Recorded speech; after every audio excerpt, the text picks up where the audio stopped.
प्रिय आत्मन, मैं सोचता था रास्ते में आपसे क्या कहूं, और मुझे ख्याल आया कि उन थोड़ी सी बातों के संबंध में आपसे कहना उपयोग का होगा जो मनुष्य को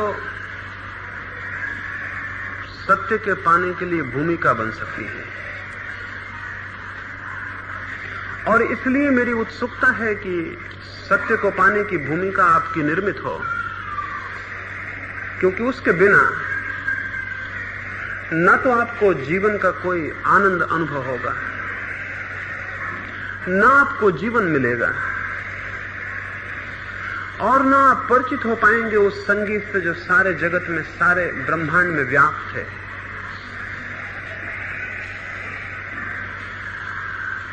सत्य को पाए बिना कोई मनुष्य न तो शांति को पा सकता है और न धन्यता को पा सकता है। हमारे भीतर जितनी पीड़ा और जितना दुख है, जितनी परेशानी और जितना असंतोष है,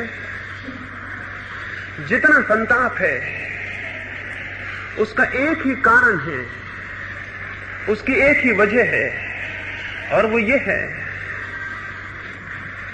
कि हमें अपनी सत्ता का, अपने स्वरूप का कोई बोध नहीं है। जिस व्यक्ति को अपनी सत्ता का ही कोई बोध न हो, वो अपने जीवन को व्यवस्थित करने में सफल नहीं हो सकता है। और जिसे इस बात का पता न हो कि कौन उसके भीतर है, उसकी सारी दिशाएं भ्रमित हो जाती हैं, उसके सारे रास्ते खो जाते हैं, उसके चलने में कोई अर्थ नहीं रह जाता, और उसके जीवन के अंत में वो किसी मंजिल पर, किसी गंतव्य पर नहीं पहुंच पाता है। इसलिए मैंने ठीक समझा कि कुछ उन बातों के संबंध में आपसे कहूं जो सत्य को पाने के लिए भूमिका और सीढ़ियां बन सकती हैं। सबसे पहली बात तो ये कहनी जरूरी है कि हम में से बहुत कम लोग होंगे जो सत्य को पाना चाहते हो, और जो नहीं पाना चाहते उन्हें इस दुनिया में कोई भी सत्य देने में समर्थ नहीं हो सकता है। चाहे आपके करीब से महावीर निकल जाएं, और चाहे आपके पड़ोस में क्राइस्ट और कृष्ण ठहर जाएं, तो भी अगर आपके भीतर प्यास नहीं है तो सत्य आपको उपलब्ध नहीं हो सकता है। अगर मैं एक कुएं पर भी खड़ा हो जाऊं और मुझे प्यास न हो, तो कुएं का पानी मुझे दिखाई नहीं पड़ेगा। पानी उसे दिखाई पड़ता है जिसे प्यास हो। पानी केवल उसे दिखाई पड़ता है जिसे प्यास हो, जिसे प्यास न हो उसे पानी भी दिखाई नहीं पड़ता। और पानी की सार्थकता भी उसे ही ज्ञात होगी जिसके पास प्यास है, और जितनी गहरी प्यास होगी पानी में उतना ही अर्थ प्रकट हो जाता है। सत्य के साथ भी यही है। जो जानते हैं उनका अनुभव यह है कि हम सारे लोग सत्य के करीब खड़े हैं। जो जानते हैं उनकी प्रतीति यह है हम सारे लोग सत्य के कुएं पर खड़े हैं, लेकिन हमें प्यास नहीं है, और जिसे प्यास नहीं है उसे उपलब्धि नहीं हो सकती। जो हमारी बिल्कुल पीठ के पीछे हो, जो हमारे हाथ के करीब हो, लेकिन अगर प्यास ना हो वो भी हमें दिखाई नहीं पड़ेगा। सत्य बहुत निकट है, सत्य से ज्यादा निकट और कोई बात नहीं हो सकती है, लेकिन प्यास ना हो तो सत्य सबसे ज्यादा दूर हो जाता है। प्यास ना हो तो सत्य और हमारे बीच इतना बड़ा फासला हो जाता है जिसे पार करना मुश्किल है, और प्यास हो तो कोई फासला नहीं रह जाता। और अगर प्यास पूरी तरह पैदा हो जाए तो सत्य हाथ बढ़ाते ही उपलब्ध हो जाता है। एक गांव में जहां कोई 1000 लोग रहते थे, एक बहुत बड़े सदगुरु का निकलना हुआ था। उस गांव के एक व्यक्ति ने आके उनको कहा, आप इतने लोगों को सत्य के संबंध में समझाते हैं, इतने लोगों को मोक्ष के संबंध में बताते हैं, कितने लोगों को मोक्ष उपलब्ध हुआ है, कितने लोगों को सत्य मिला। उस फकीर ने कहा, एक काम करो, कल सुबह तुम आना और फिर हम उत्तर देंगे। वो कल सुबह आया। उस फकीर ने कहा, तुम गांव में जाओ और सारे लोगों से पूछना कि कौन व्यक्ति क्या चाहता है और एक फेहरिस्त बना के मेरे पास आ जाना। वो आदमी गांव में गया, 1000 लोग वहां रहते थे। उसने सुबह से सांझ तक एक एक आदमी को मिलकर पूछा कि तुम्हारी आकांक्षा क्या है, और सांझ को वो पूरी फेहरिस्त बना के आया। उस फकीर ने पूछा, इस फेहरिस्त में कोई आदमी सत्य को भी चाहता है? उसमें एक भी आदमी नहीं था जो सत्य को चाहता हो। धन को चाहने वाले थे, यश को चाहने वाले थे, पुत्र पुत्रियों को चाहने वाले थे, और सारे चाहने वाले थे। उन 1000 लोगों में से एक ने भी नहीं लिखा था कि मैं सत्य को चाहता हूं। तो उस फकीर ने कहा, अगर लोग सत्य को ना चाहते हो तो सत्य उन्हें दिया नहीं जा सकता है। सत्य किसी को भी दिया नहीं जा सकता है। स्मरण रखिए, मैं आपको पानी तो दे सकता हूं, लेकिन प्यास कैसे दूंगा? और पानी अगर दे भी दूं और प्यास ना हो तो उस पानी में अर्थ क्या होगा? तो दुनिया में बहुत लोगों ने, जिन्होंने जाना है, अपनी बात कही है, लेकिन उनकी बात पानी है। आप में प्यास हो तो उसमें अर्थ होगा, आप में प्यास ना हो तो व्यर्थ हो जाएगी। सत्य की जिज्ञासा में पहली शर्त है प्यास होनी चाहिए। और प्यास का पता कैसे चलेगा? अगर एक मरुस्थल में मुझे छोड़ दिया जाए, तो सूरज जोर से तपता हो और पानी कहीं दिखाई ना पड़ता हो और मैं प्यास से तड़पने लगूं, मैं प्यास से इतना व्याकुल हो जाऊं कि कोई आके मुझसे कहे कि हम पानी तो देते हैं, लेकिन पानी जीवन के मूल्य पर देंगे। हम पानी देंगे लेकिन बाद में जीवन ले लेंगे। तो मैं पानी लेना पसंद करूंगा या जीवन बचाना? मैं पानी ले लूंगा और जीवन खो दूंगा। प्यास तब पूरी होती है जब हम उसके लिए जीवन भी देने को तैयार हों। तो अकेली प्यास ही काफी नहीं है, इतनी प्यास कि हम उसके लिए सब कुछ देने को तैयार हों, तो सत्य उपलब्ध होता है। सत्य बहुत सस्ती बात नहीं है। असल में जीवन में जो भी महत्वपूर्ण है वो सस्ता नहीं हो सकता। और सत्य एक अर्थ में किसी भी मूल्य पर नहीं पाया जा सकता है सिवाय जीवन दिए। महावीर के समय में बिंबिसार नाम के राजा ने उनसे जाके कहा था, बिंबिसार ने महावीर को कहा, मैं सत्य को उपलब्ध करना चाहता हूं और आप जानते हैं मैंने दूर दूर तक की यात्राएं की हैं और दूर दूर तक मैंने विजय की पताकाएं फहरा दी हैं। जहां तक मुझे ख्याल जाता है वहां तक मेरा राज्य फैल गया है। तो आप मेरी शक्ति से तो परिचित ही होंगे। अब मैं सत्य भी पाना चाहता हूं। मैंने सुना है अकेली संपत्ति और अकेले राज्य के पालने से शांति नहीं मिलती, तो अब मैं सत्य भी पाना चाहता हूं। तो मुझे क्या देना होगा? सत्य पाने के लिए मुझे क्या देना होगा? महावीर ने कहा, तेरे ही गांव में एक अत्यंत साधारण मनुष्य रहता है, तू उसके पास जा और उस मनुष्य से कहना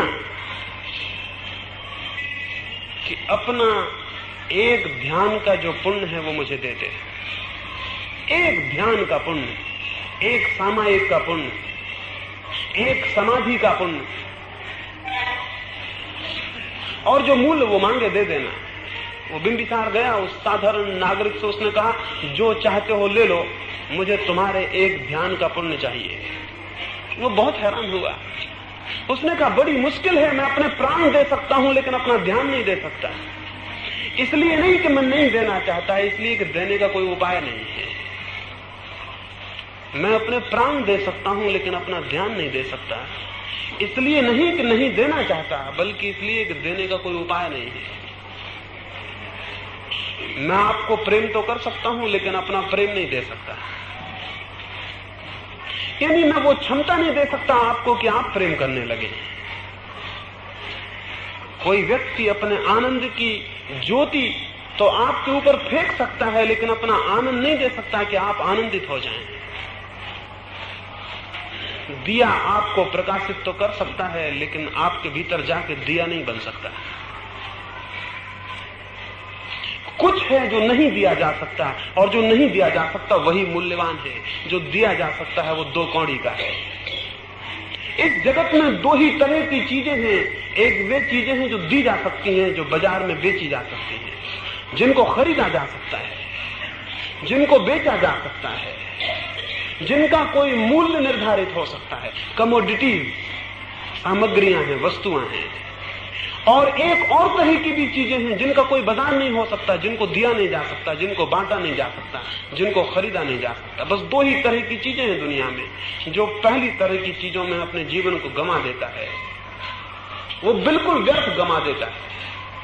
जो दूसरी तरह की चीजों को पैदा करने में लगा है वो संपदा को उपलब्ध होगा, वो संपत्ति को उपलब्ध होगा, उसे कुछ मिलेगा, उसे कोई आधार मिलेगा और कोई आनंद और कोई आलोक उपलब्ध होगा। पहली तरह की चीजों को हम वस्तुएं कहते हैं, दूसरी तरह की चीजों को हम अनुभूतियां कहते हैं। धर्म का संबंध वस्तुओं से नहीं, अनुभूतियों से है। धर्म का संबंध अनुभूतियों से है। अनुभूतियां भी कमाई जाती हैं। और उस छोटे से साधक ने बिंबिसार को कहा, मैं अपने प्राण दे दूं लेकिन अपनी अनुभूति कैसे दूं? तो महावीर से ही जाके पूछना कि उसका क्या मूल्य है, मैं मूल्य कैसे बताऊं? बिंबिसार वापस लौट गया। उसे समझ में आया, उसे ख्याल में आया कुछ बातें ऐसी हैं जो शक्ति से उपलब्ध नहीं हो सकती।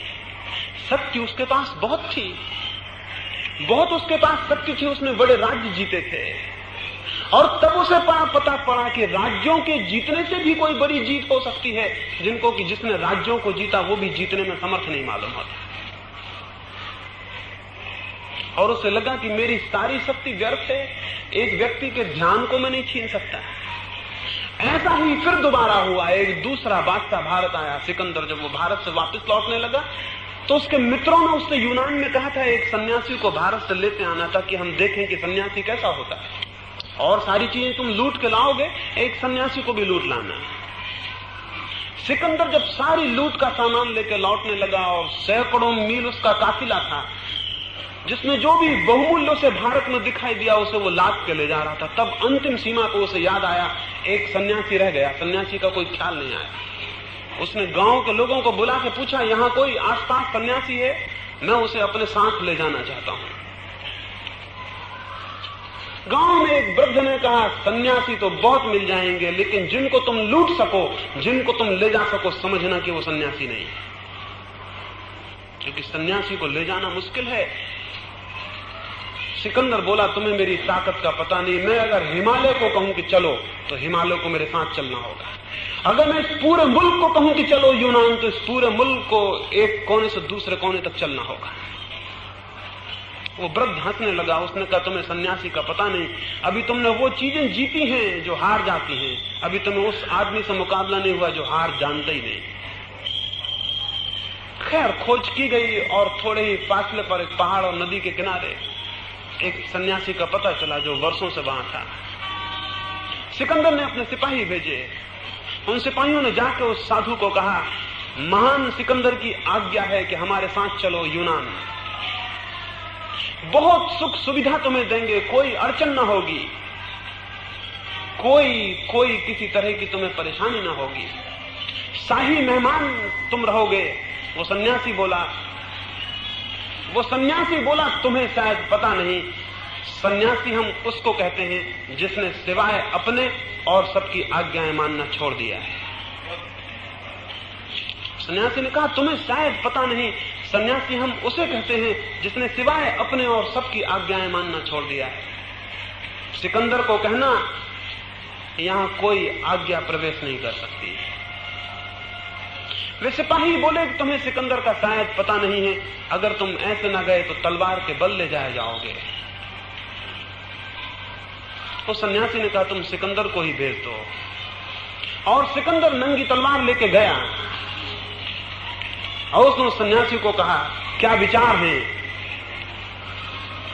मेरे पीछे चलते हैं? वो सन्यासी बोला, हम तो केवल अपने ही पीछे चलने के आदी हैं। सिकंदर ने कहा, इसका परिणाम बुरा होगा। उस सन्यासी ने कहा, जिसको तुम चोट पहुंचा सकते हो उसका हम त्याग कर चुके हैं। सन्यासी ने कहा, जिसको तुम चोट पहुंचा सकते हो उसका हम त्याग कर चुके हैं। सिकंदर ने कहा, परिणाम मृत्यु होगा। सन्यासी ने कहा, जो मर जाता है उसे हमने समझ लिया कि वो हमारा होना नहीं है, और जिसे तलवार काट सके और जिसे आग जला सके वो हमारी सत्ता नहीं, हम उससे पीछे हट गए हैं। और अगर तुम्हारी मर्जी हो तो काटो, तुम भी देखोगे सिर को गिरते हुए और हम भी देखेंगे। उसने कहा, तुम भी देखोगे इस सिर को गिरते हुए और हम भी देखेंगे, क्योंकि जो हमारा प्राण है, जो हमारी आत्मा है, वो इसके पीछे है और इसकी साक्षी हो सकती है। सिकंदर की म्यान उठी, उसकी तलवार म्यान के भीतर चली गई। उसने अपने सैनिकों से कहा, वापस लौट चलो, सन्यासी को ले जाना कठिन है। उस सन्यासी ने चलते वक्त कहा, सन्यासी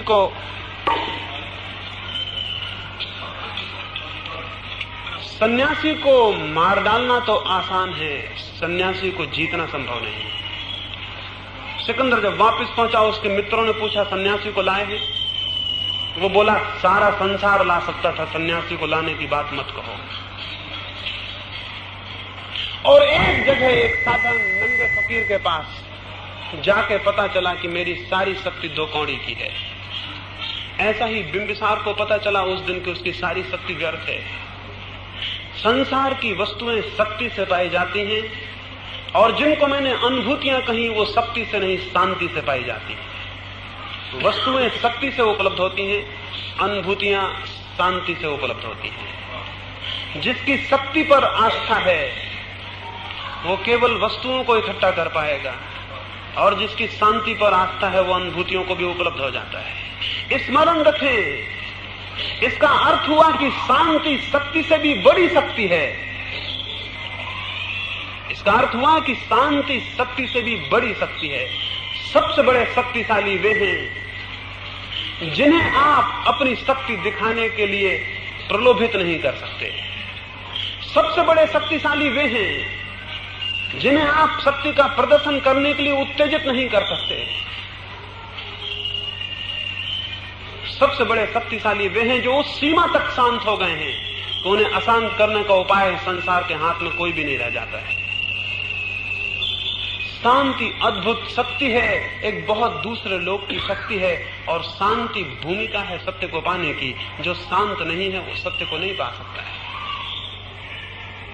तो पहली बात है सत्य को पाने की प्यास चाहिए। दूसरी बात है सत्य को पाने के लिए शक्ति की निष्ठा छोड़कर शांति की श्रद्धा उत्पन्न होनी चाहिए।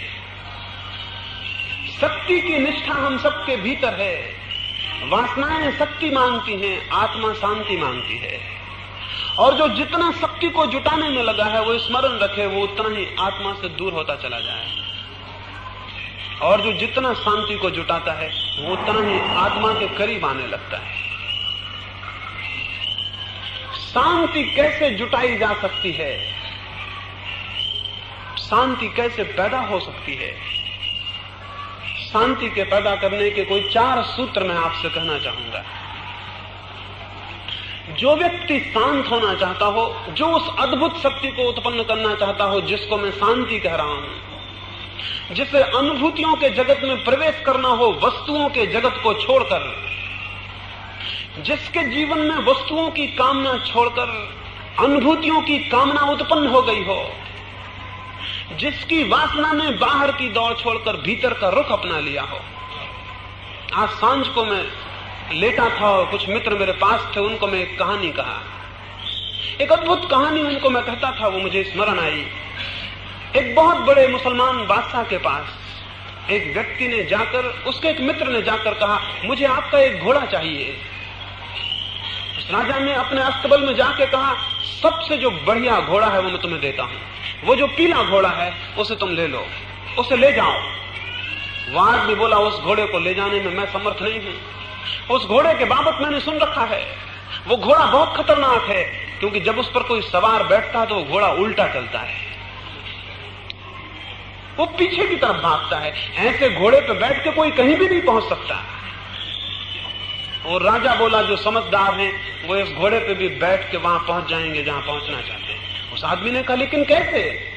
उस राजा ने कहा वे अपने घर की तरफ घोड़े की पूंछ कर लेंगे, उन्हें जहां जाना है वे वहां घोड़े की पूंछ कर लेंगे और पहुंच जाएंगे। ये मैं इसलिए कह रहा हूं, मनुष्य के भीतर जो वासना है वो वही घोड़ा है जो उल्टा भागता है, जहां आप जाना चाहते हैं उससे उल्टा जाता है। लेकिन जो समझदार है वो वासना को उल्टा कर लेते हैं और उसकी पूंछ आत्मा की तरफ कर लेते हैं। शक्ति की जो खोज है ये उस घोड़े का मुंह गंतव्य की तरफ रखना है, और शांति की जो खोज है घोड़े को उल्टा कर लेना है। जो लोग वस्तुओं की खोज और तलाश में लगे हैं वे अगर उसी खोज और तलाश को अनुभूतियों की दिशा में परिवर्तित कर दें, उनका जीवन बदल जाएगा। वे साधारण मनुष्यों से परिवित होकर असाधारण दिव्य जीवन में परिणित हो जाएंगे। तब वे पार्थिव न रह के भागवत हो जाएंगे।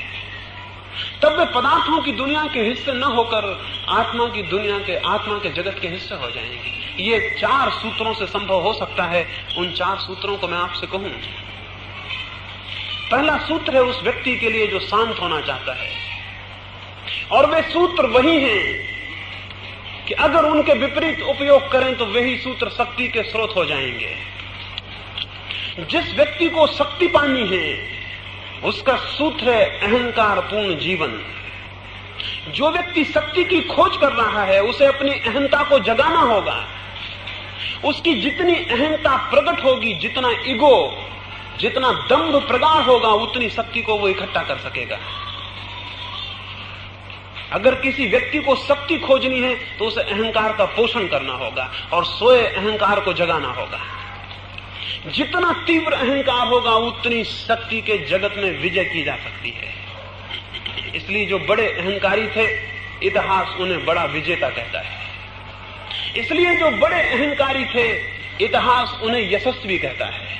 इसलिए जो बड़े अहंकारी थे वो बड़े पदों पर पहुंचे, बड़ी प्रतिष्ठा पर, बड़े राज्यों पर। लेकिन अहंकार की दौड़ का खतरा एक ही है, अहंकार मृत्यु के सामने गल जाता और नष्ट हो जाता है। और मृत्यु सारी खोल को उघाड़ के रख देती है कि शक्ति की दौड़ व्यर्थ हो गई, क्योंकि मृत्यु अहंकार को ही छीन लेती है। जिस अहंकार के केंद्र पर सारी शक्तियां इकट्ठी होती है वे उस केंद्र के टूटते ही विलीन हो जाती है। इसलिए जितना शक्तिशाली मनुष्य होगा उतना ही मृत्यु से डरता है। इसलिए जितने बड़े पद पर कोई व्यक्ति होगा उतना ही मृत्यु से भयभीत होता है। जितनी उसकी अहंता का विस्तार होगा उतनी ही मृत्यु का भय गहरा उसके भीतर हो जाता है। इसके विपरीत जो शांति का खोजी है उसे निरअहंकार चर्या को उत्पन्न करना होता है। उसे अपने भीतर अहंकार के जितने भी रूप पल्लवित होते हों उन्हें पानी देना बंद कर देना होता है, और जो बीज अंकुरित होते हैं उन्हें रोशनी देना बंद कर देना होता है। उसे अपने भीतर स्पष्ट बोध रखना होता है कि चर्या अहंकार के प्रगाढ़ करने का माध्यम ना बन जाए, और हम इस तरह ना जिए कि हमारा अहंकार निरंतर प्रगाढ़ से प्रगाढ़ होता जाए। उसे अहंकार को छीन और विलीन करना होता है। अहंकार पूर्ण चर्या शक्ति की दिशा में ले जाती है, अहंकार शून्य चर्या शांति की दिशा में। जो शांति के लिए उत्सुक है उन्हें अहंकार को छोड़ने के लिए राजी होना होता है। और क्या मैं आपसे कहूं, अहंकार से बड़ी क्या कोई अशांति है? क्या अहंकार से बड़ी कोई अशांति है? अपने भीतर खोजें, उठने में, बैठने में, जागने में देखें, क्या अहंकार से गहरी कोई अशांति है? तो वहां दिखाई पड़ेगा जितना अहंकार है उतनी ही अशांति है।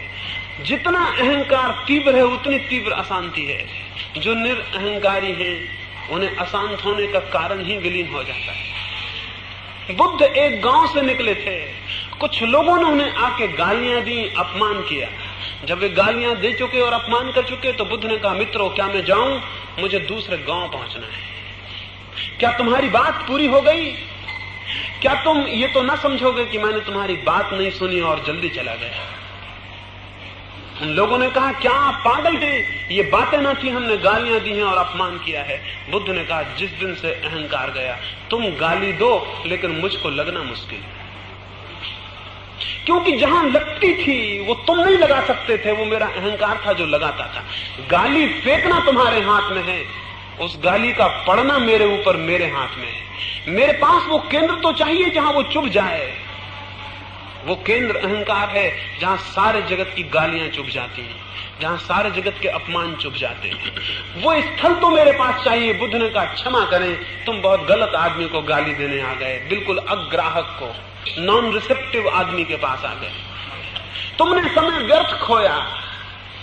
और अब भूल मत करना है, ऐसी गाली देनी हो तो उसे देना जो गाली लेता हो। बुद्ध ने कहा 10-12 वर्ष हुए, हम गाली लेने में असमर्थ हो गए, बहुत दुखी हैं और क्षमा चाहते हैं, इतना समय तुम्हारा व्यर्थ खराब किया। और हमें जल्दी कहीं पहुंचना है, इसलिए अब इस बातचीत में ज्यादा भी नहीं पड़ सकते। जिसे कहीं पहुंचना हो वो व्यर्थ की बात में ज्यादा नहीं पड़ सकता है। तो बुद्ध ने कहा आज्ञा दें कि मैं जाऊं, और स्मरण रखें आगे ऐसे गलत आदमी को गाली मत देना।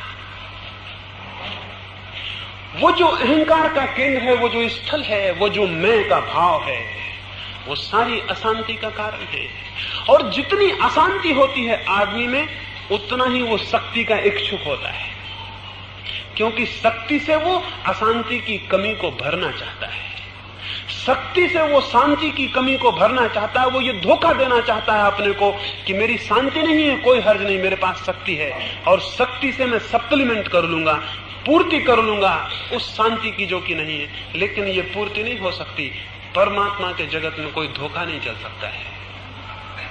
अनुभूतियों के जगत में कोई धोखा नहीं दिया जा सकता। हम धोखा दूसरे को दे सकते हैं, अपने को धोखा देने का कोई उपाय आज तक ईजाद नहीं हो सका है।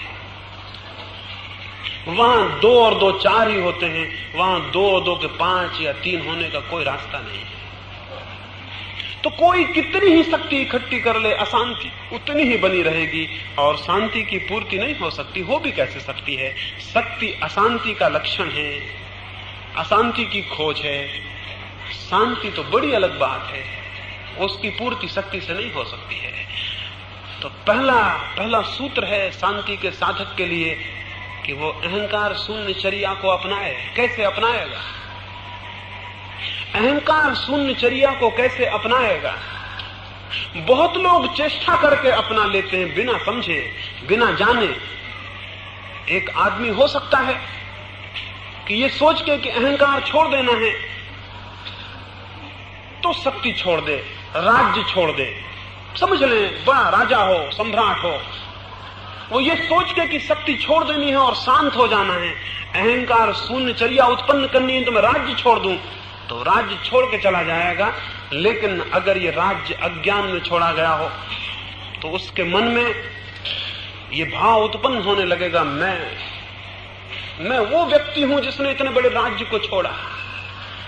और तब राज्य पाने से जो अहंकार पोषित होता था, वही अहंकार राज्य छोड़ने से भी पोषित होता रहेगा। उसका त्याग व्यर्थ हो जाएगा। अज्ञान में किया गया त्याग कचरे में फेंके गए हीरे की तरह है, उसका कोई मतलब नहीं है। अज्ञान में किया गया त्याग कोई अर्थ नहीं रखता, क्योंकि जिस चीज की पूर्ति भोग से होती थी, उसी चीज की पूर्ति त्याग से होने लगती है। मैंने सुना है एक मुसलमान फकीर एक बादशाह के साथ बचपन में मित्र था और एक ही मदरसे में वो पढ़े। बादशाह बड़ा हुआ, वो राजा के पद पर बैठा और वो फकीर हो गया दूसरा मित्र। उसकी बड़ी ख्याति फैली, वो नग्न रहने लगा, उसने सब वस्त्र छोड़ दिए, उसने सारी वस्तुएं छोड़ दी। दूर दूर तक हजारों लोग उसके पैरों में सिर झुकाने लगे। खबरों ने, हवाओं में उसकी खबरें उड़ गई और उसकी सुगंध अनेक अनेक देशों तक पहुंच गई। फिर वो राजधानी में आया। राजा ने सोचा मेरा मित्र आता है, तो उसके स्वागत की व्यवस्था की, सारे नगर को सजाया फूलों से और दियों से, और रास्तों पर कालीन बिछाए ताकि वो अपने फकीर मित्र का स्वागत कर सके। रास्ते में फकीर को खबर मिली राजा अपनी धन दौलत दिखाने के लिए आयोजन कर रहा है, और वो राजा तुम्हारा मित्र तुम्हें हतप्रभ करना चाहता है कि तुम्हें दिखा दे कि तुम क्या हो। आखिर एक नंगे फकीर और मैं क्या हूं, ये भी तुम देख लो। वो फकीर बोला ऐसा है तो हम भी दिखा देंगे कि हम क्या हैं। और जिस संध्या उसका आगमन हुआ, सारी राजधानी सजी थी। राजा स्वयं उसे लेने गया था। उसके सारे सेनापति और सारे दरबारी लेने गए थे। बहुमूल्य कालीन उस मार्ग पर बिछाए गए थे, शाही स्वागत था। वो नंगा फकीर आया और लोग देख के हैरान हुए। अभी तो कोई वर्षा भी ना थी, लेकिन उसके पैर घुटनों तक कीचड़ से भरे थे। वो उन बहुमूल्य कालीनों पर कीचड़ भरे पैर चलने लगा। जब वो महल की सीढ़ियां चढ़ता था तो राजा ने पूछा, क्या मैं ये पूछने की धृष्टता करूं कि ये इतने पैर कीचड़ से कैसे भिड़ गए? अभी तो कोई वर्षा के दिन नहीं और कहीं रास्ते खराब नहीं है, ये इतने पैर कीचड़ से कैसे भर गए? वो फकीर बोला, तुम अपनी अमीरी दिखाना चाहते हो, रास्ते पर कालीन बिछा के, हम अपनी फकीरी दिखाते हैं कालीनों पर कीचड़ भरे पैर चल के। वो राजा बोला, तब तो मुझ में और तुम में कोई अंतर नहीं। मैं सोचता था कि तुम बदल गए होगे, हम पुराने ही मित्र हैं, कोई बदलाहट नहीं हुई। वो अहंकार वहीं के वहीं बैठा हुआ है। एक नंगे से नंगे फकीर में अहंकार उतनी हो सकता है, इसलिए कोई इस धोखे में न रहे कि शक्ति को मात्र छोड़ देने से निरअहकार हो जाएगा। निरअहकार तो वो होगा जिसकी शक्ति ज्ञान से विसर्जित होती है, जो ज्ञान से छोड़ता है। ज्ञान से अहंकार कैसे छूटेगा? ज्ञान से अहंकार छूटता है और अकेले ज्ञान से छूटता है। कभी ये विचार आपने नहीं किया होगा कि यह आपके भीतर जो मैं की तरह बोलता है क्या है? ये कौन है जो मैं है? ये सच में कोई इकाई है या एक झूठा बोध है? ये बिल्कुल झूठा बोध है, इसकी कोई इकाई नहीं है। कभी एकांत में आंख बंद करके भीतर उसे खोजें जो मैं है, आपको मैं का कोई स्वर सुनाई नहीं पड़ेगा। मैं का स्वर इसलिए सुनाई पड़ता है कि निरंतर समाज में घिरे रहने से और निरंतर भाषा के द्वारा मैं का उपयोग करने से और निरंतर तू का उपयोग करने से और निरंतर दूसरे मैं, दूसरी इगोज, दूसरे अहंकारों के बीच घिरे रहने से आपको भी लगता है मैं हूं। बचपन से एक नाम दे दिया जाता है और इस जगत में सबसे बड़ा खतरा उसी से हो जाता है। हर आदमी को एक नाम दे दिया जाता है, जबकि किसी आदमी का कोई नाम नहीं है। नाम मनुष्य की सबसे खतरनाक ईजादों में से एक है। उसके बिना नहीं चल सकता था, इसलिए करनी पड़ी, लेकिन किसी आदमी का कोई नाम नहीं है। स्मरण रखें, नाम बिल्कुल झूठी बात है। और अगर कोई आपसे आपका नाम छीन ले तो क्या आपको पता चलेगा? मैं, आपका मैं आधा टूट जाएगा। मेरे पास एक वृद्ध आते थे, उन्होंने कुछ मेरे पास आके ध्यान की साधना शुरू की। 8-10 दिन बाद वो नहीं आए। मैं पूछवाया कि क्या हुआ। मैं उनके घर गया कि क्या बात हो गई। वे मुझसे बोले कि कृपा करके आप मेरे घर ना आए और ना मैं आपके घर आऊंगा, अपना संबंध समाप्त हुआ। मैं बोला क्या दिक्कत हो गई, क्या अड़चन हो गई? वे बोले कि आपके उस प्रयोग को करने से बहुत खतरा हुआ। एक रात में उस प्रयोग को करके उठा और मुझे अपना नाम भूल गया और मैं बहुत घबराने लगा। हमें इतना घबराया, इतनी बेचैनी मुझे कभी ना हुई थी। सर्द रात थी और मैं पसीने से चूर चूर हो गया और मुझे खोजूं मेरा नाम ना मिले। और मैंने कहा ये क्या पागलपन हो रहा है? अगर ये हो गया तो मैं पागल हो जाऊंगा। मैं आपसे कहता हूं अभी आप पागल हैं जब तक आपको अपना नाम असली मालूम होता है, और जब आपको पता चल जाए कि नाम बिल्कुल नकली है तो आप पागलपन के बाहर होंगे। ये बिल्कुल झूठी बात है। किसी का कोई नाम नहीं है। नाम बिल्कुल काम चलाऊ बात है, लेकिन हम उसको असली समझ लेते हैं। अगर मेरे नाम को कोई गाली दे तो मुझे लगेगा मुझे गाली दी। अगर मुझे ये पता चल जाए कि मेरा कोई नाम नहीं है तो मैं समझूंगा कि किसी नाम को गाली दी। मैं अलग खड़ा रह जाऊंगा। गाली नाम पर पड़ेगी। गाली की चोट मुझे इसलिए लगती है कि नाम के साथ मेरी आइडेंटिटी है, मेरा तादाद है, मेरा संबंध है। मुझे लगता है मेरा नाम, मेरे नाम की वजह से वो दुख और पीड़ा है। तो एक तो मैं आपसे ये कहूं कि जिसे अहंकार से मुक्त होना है उसे जानना होगा कि उसका कोई नाम नहीं है। जब उसका कोई नाम ले तो उसे जानना चाहिए ये काम चलाऊ बात कह रहा है। ये भ्रम पैदा नहीं करना चाहिए कि मुझे बुला रहा है। ये भ्रम इतना गहरा हो जाता है कि जागते तो जागते नींद में भी आप अपने नाम को नहीं भूलते। यहां आप इतने लोग सोए हों और मैं कोई एक नाम लेके बुलाऊं तो वो आदमी उठाएगा, बाकी लोग सोए रहेंगे। अगर आपके घर के सामने कोई किसी दूसरे का नाम चिल्लाता रहे तो आपको नींद में सुनाई नहीं पड़ेगा, आपका नाम चिल्लाए तो सुनाई पड़ जाएगा। वो नाम का पागलपन केवल आपके जागने में नहीं, आपके गहरे नींद तक में प्रविष्ट हो गया है। वो आपके प्राणों में धीरे धीरे प्रविष्ट होता जाता है, और जैसे जैसे आप उम्र में बड़े होते जाते हैं और आपके अनुभव बढ़ते जाते हैं, वैसा वैसा नाम भीतर घुसने लगता है।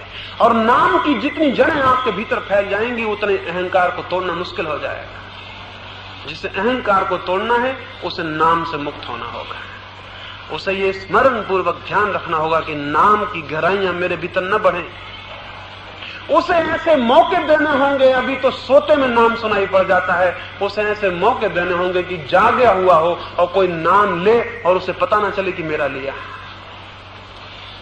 अमेरिका का एक बहुत बड़ा वैज्ञानिक हुआ एडिसन। पहले महायुद्ध में वहां कुछ राशन की व्यवस्था करनी पड़ी अमेरिका में। एडिसन तब बहुत गरीब आदमी था, उसके पास नौकर भी नहीं थे, और उसके घर में उसके और जो साथी थे वो बीमार था कोई साथी, तो उसे खुद राशन लेने दुकान पे जाना पड़ा। उसने अपना कार्ड तो जमा करवा दिया, फिर जब उसका नंबर आया तो वहां से चिल्लाया गया, थॉमस अल्वा एडिसन कौन है? तो वो खड़ा रहा। तो लोगों ने कहा कि कौन है ये एडिसन, बोलते क्यों नहीं? लाइन के आगे वो ही खड़ा था, तो शक तो ये हो कि यही आदमी होना चाहिए। और वो एडिसन इधर उधर देखने लगा कि पता नहीं किसको बुलाते हैं।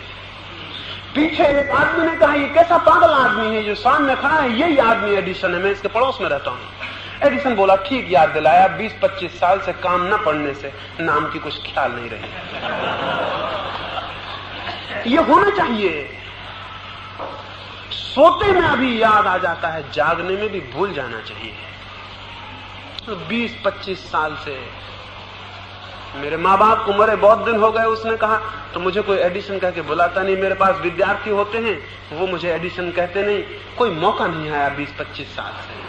अपने अकेले कमरे में बैठा काम करता रहता हूं, इसलिए भूल गया, क्षमा करें। ये आदमी ठीक ही कहता होगा, क्योंकि कोई और जवाब भी नहीं देता और मैं सामने हूं, ये जरूर नाम मेरा ही होना चाहिए।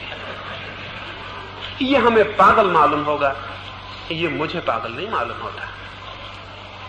ऐसे आदमी में अहंकार मुश्किल है, ऐसे आदमी में दंभ का बोध मुश्किल है।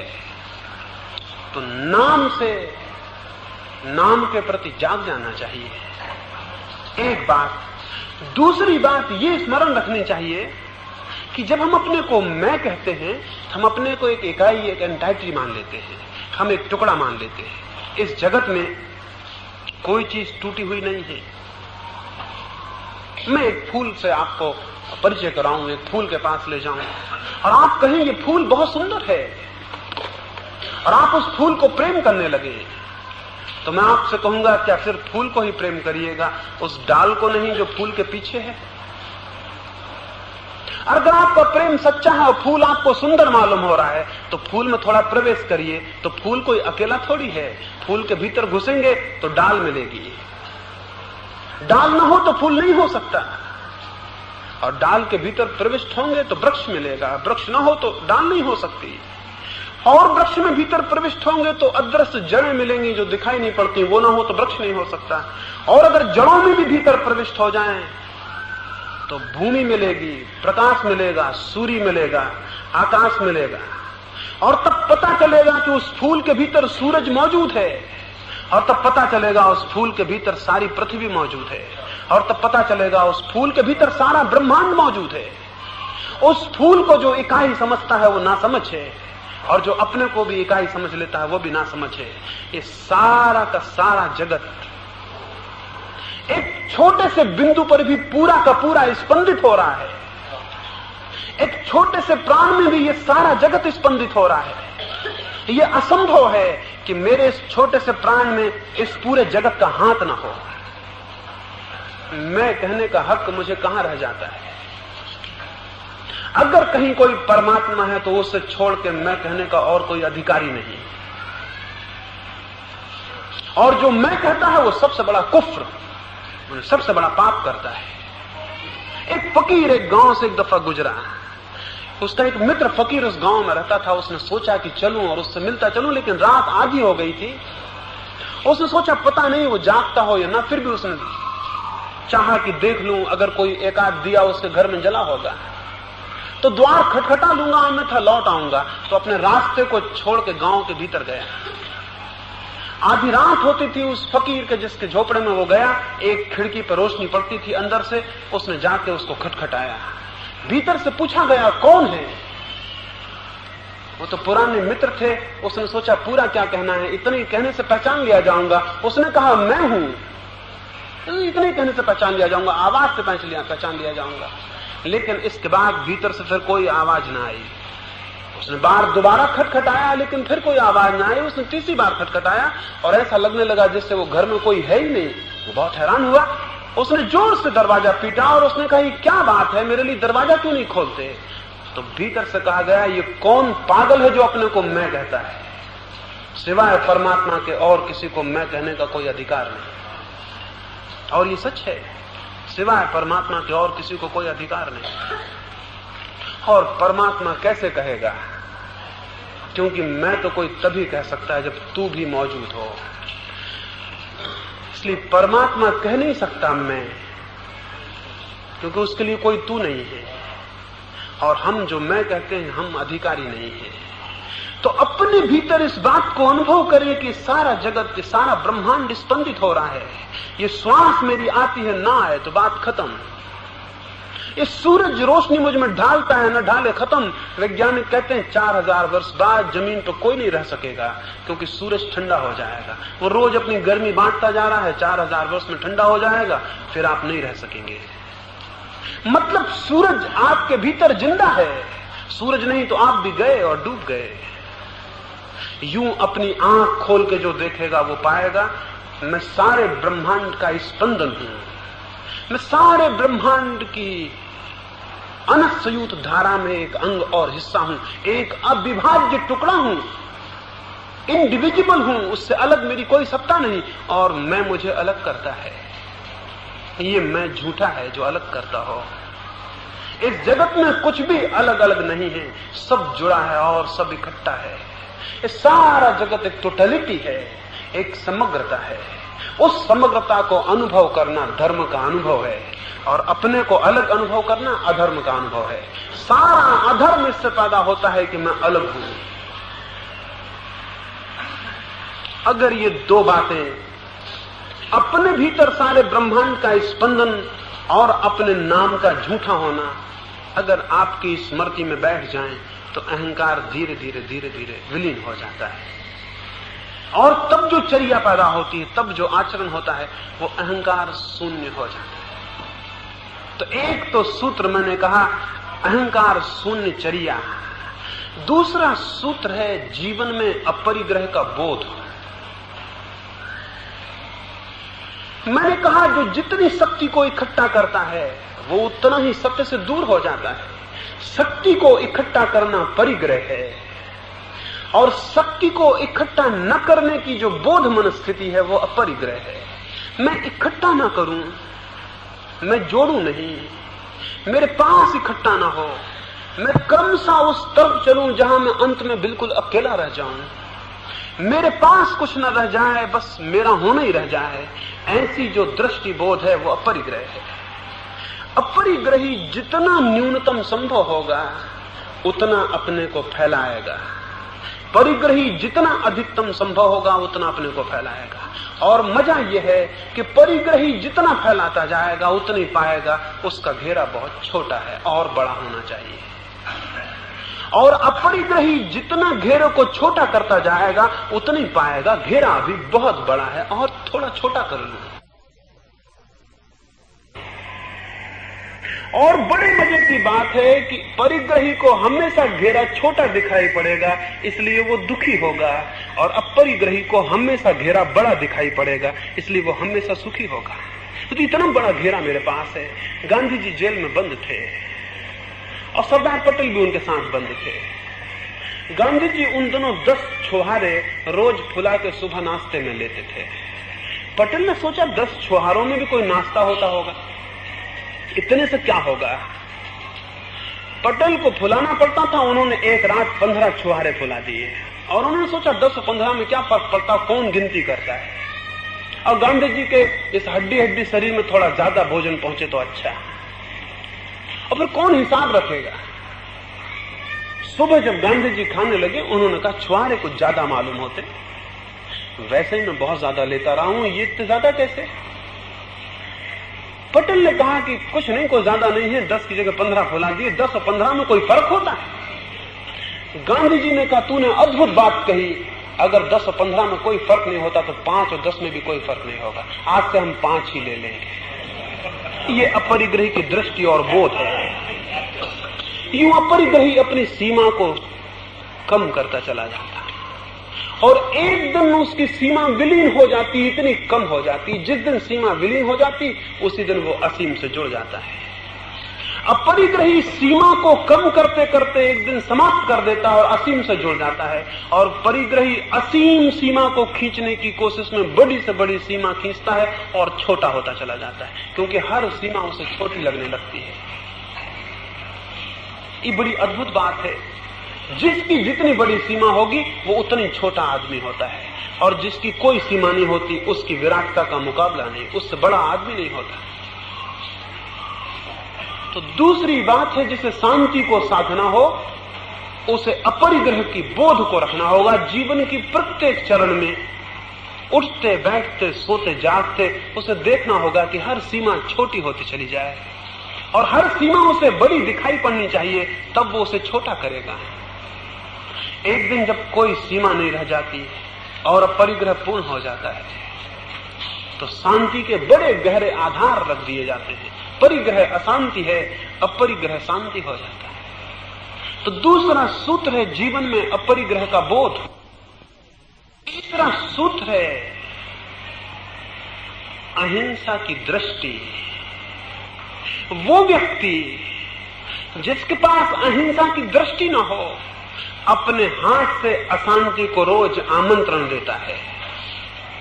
वो व्यक्ति जिसके पास अहिंसा की दृष्टि हो 24 घंटे शांति को आमंत्रण देता है। क्यों?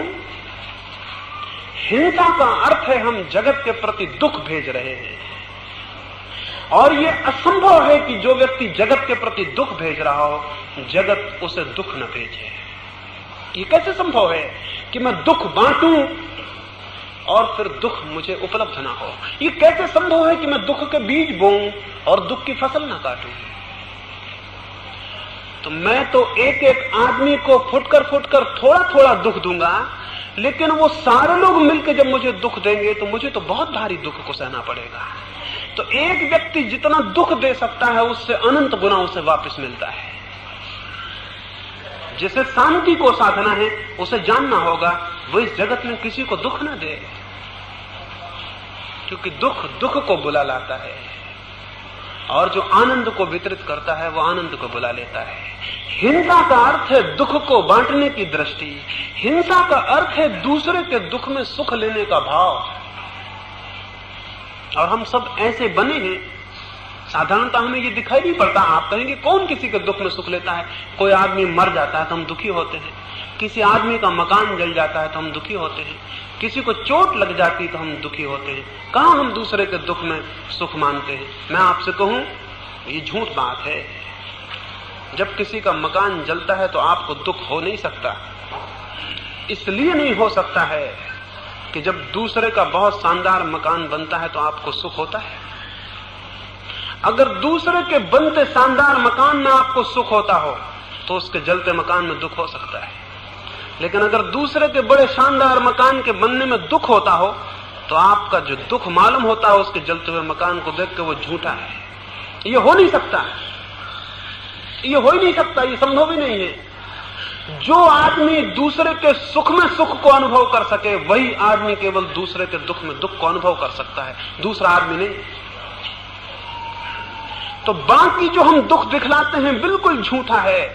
किसी के मरने पर भी आपके भीतर कहीं रस अनुभव होता है, किसी के पैर टूट जाने पर रस अनुभव होता है, किसी के मकान के गिर जाने पर रस अनुभव होता है। रास्ते पे एक आदमी गिर पड़ता है, लोग खड़े होकर हंसने लगते हैं।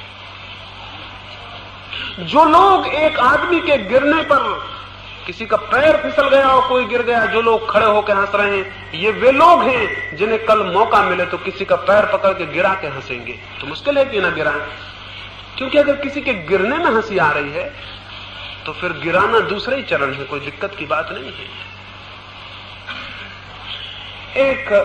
एक यात्री अरब से गुजरता था, एक नगर के चौरस्ते पर उसने एक अत्यंत गरीब लड़के को, एक अत्यंत दयनीय लड़के को, एक अत्यंत सूखी हड्डियों वाले लड़के को एक बड़ा भारी ठेला गाड़ी खींचते हुए देखा। उस देख के उसका दिल दुखी हो गया। वो गाड़ी उससे संभल भी नहीं रही थी, चौगड्डे पे काफी भीड़ भाड़ थी, बहुत ट्रैफिक था और वो लड़का मुश्किल से खींच रहा था। सिपाही ने उसको जोर का एक चांटा मारा, वो लड़का गिर पड़ा, उसकी गाड़ी भी उलट गई और लोगों ने भी उसे लातें मारी और उसे रास्ते के किनारे कर दिया कि बदतमीज बीच में सब गड़बड़ कर रहा है। उस यात्री ने अपनी डायरी में लिखा, वो मैं पढ़ता था, मुझे उसके वचन बड़े अद्भुत लगे। उसने लिखा, उस दिन मैं पहचान गया यही लोग हैं जिन्होंने क्राइस्ट को सूली दी होगी। उसने कहा कि यही लोग हैं, मैं पहचान गया यही लोग हैं जिन्होंने क्राइस्ट को सूली दी होगी, यही लोग हैं जिन्होंने सुकरात को जहर पिलाया होगा, यही लोग हैं जिनसे जमीन परेशान और दिक्कत में है। इस सारी जमीन उन लोगों से परेशान है जिनकी दृष्टि हिंसा की है। और ये अगर होता कि सारी दुनिया ही परेशान होती तो भी कोई हर्ज न था। मैं कहता हिंसा करो, सारी दुनिया जब परेशान होती है तो सारी परेशानी आप पर लौटने लगती है। आपके हित में है अहिंसा, हिंसा आपके अहित में है। दूसरों के अहित में भर होती तो मैं आपसे न कहता कि फिक्र मत करो, आपके ही अहित में है। हिंसा स्वयं का अहित है। हिंसा घूम के अपने को दुख देना है, क्योंकि वो दुख लौट आता है। और अहिंसा हित है, अहिंसा अपने को आनंद देना है, क्योंकि जब हम दूसरे को आनंद बांटते हैं तो वो लौट आता है। तो जो व्यक्ति शांति की तलाश में चला है उसे स्मरण रखना होगा उसकी चर्या से हिंसा क्षीण हो, उसके द्वारा किसी के मार्ग पर कांटे न डाले जाएं। अब बन सके तो वो किसी के मार्ग पर 2 फूल जरूर डाले। और फूल डालना बड़ा आसान है, कांटे डालना बड़ा कठिन है। और कांटे डालने में कोई भी आनंद नहीं है और फूल डालने में बहुत आनंद है।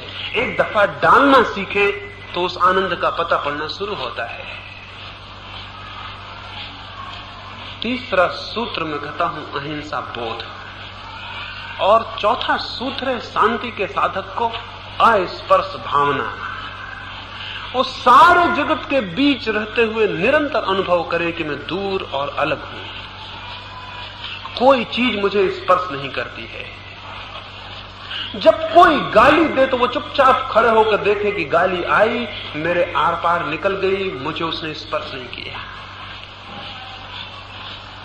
जब कोई सुख आए तो वो अनुभव करे सुख आया और निकल गया, उसने मुझे स्पर्श नहीं किया। वैसे ही जैसे मैं यहां बैठा हूं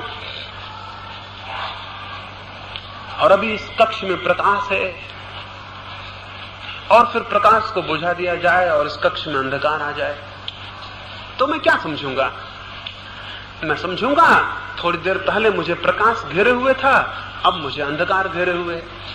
लेकिन मैं दोनों से ये कहां छू रहा हूं? मतलब दोनों में से कौन मेरे भीतर प्रविष्ट हो रहा है? न प्रकाश मेरे भीतर प्रविष्ट होता है, न अंधकार मेरे भीतर प्रविष्ट होता है। मैं तो अछूता खड़ा हुआ हूं। इस कमरे में प्रकाश आता और जाता है और मैं तो अछूता हूं। प्रकाश मुझे घेरता है, अंधकार मुझे घेरता है, लेकिन छूता कहां है? उसका स्पर्श मुझे कहां हो रहा है?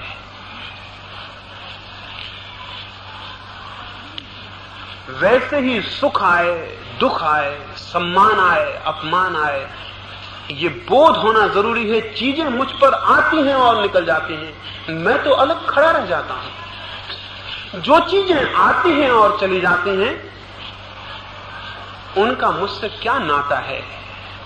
हम जैसे एक नदी के प्रवाह में खड़े हैं, पानी आ रहा है और बह रहा है और जा रहा है, और जैसे हम एक पहाड़ पर खड़े हैं और आंधियां आ रही हैं और जा रही हैं, मैं उनसे कहां स्पर्शित होता हूं? अपने को इस भांति सजग करने की जरूरत है कि इस जगत में कुछ भी मुझे छूता नहीं है। अगर इसका निरंतर बोध और अभ्यास चले कि जगत में मुझे कुछ भी छूता नहीं है, जगत में मुझे कुछ भी स्पर्श नहीं करता है, तो क्रमशः जगत और आपके बीच एक नए संबंध का जन्म हो जाएगा, अस्पर्श के संबंध का। अभी हमें हर चीज छू लेती है और हमारा संबंध स्पर्श का है, और तब हमें कोई भी चीज छू नहीं सकेगी और हमारा संबंध अस्पर्श का होगा। जिस व्यक्ति को जितनी ज्यादा चीजें छूती हैं वो उतना अशांत होगा, और जिसे जितनी कम चीजें छूती हैं वो उतना शांत हो जाता है। शांति के ये 4 चरण हैं: अहंकार शून्यचर्या, अपरिग्रह बोध, अहिंसा दृष्टि, अस्पर्श भावना। जो इन 4 पायों को संभाल लेता है उसके शांति की बुनियाद रख दी जाती है, और जो शांत हो जाता है सत्य उससे दूर नहीं है। शांति का चक्षु सत्य को अत्यंत निकट अपने ही भीतर पा लेता है। जिन्हें सत्य की प्यास है उन्हें शांति को साधना आवश्यक है। और जैसे कोई किसान बीज बोने के पहले भूमि को तैयार करता है, वैसे ही जो सत्य के बीज बोना चाहते हैं उन्हें शांति की भूमि को तैयार कर लेना होता है। मेरी इन बातों को इतनी शांति और प्रेम से सुना है, उससे बहुत अनुग्रहित हुआ, उससे आनंदित हुआ। प्रभु आपको उस दिशा पर ले जाए जहां प्रकाश है, यही मेरी कामना है।